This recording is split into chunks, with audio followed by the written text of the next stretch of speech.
This video lesson is level 2, simplifying expressions.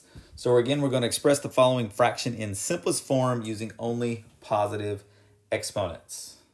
We have a negative 20 w to the 7th divided by negative 4 times w to the negative 5th to the 3rd power. So with this one, I'm going to begin working with this denominator. We have a w to the negative 5 to the power of 3. So I'm going to work this one out. I'll just rewrite what we have in the numerator. So we have a negative 20 w to the 7th divided by,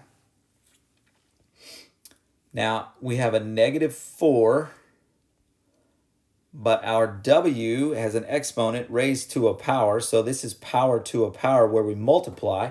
And negative 5 times 3 is negative 15.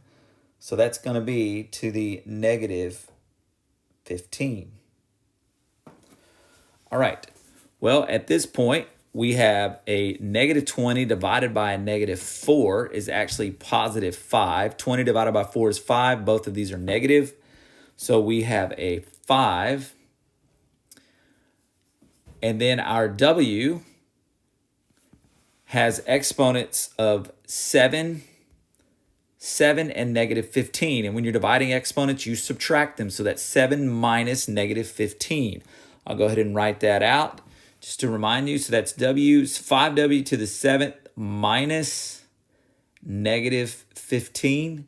And when we subtract a negative, it's the same as adding. So we're going to end up with 5w to the 22nd power, because 7 minus negative 15 is positive 22, and 5w to the 22nd is your final answer.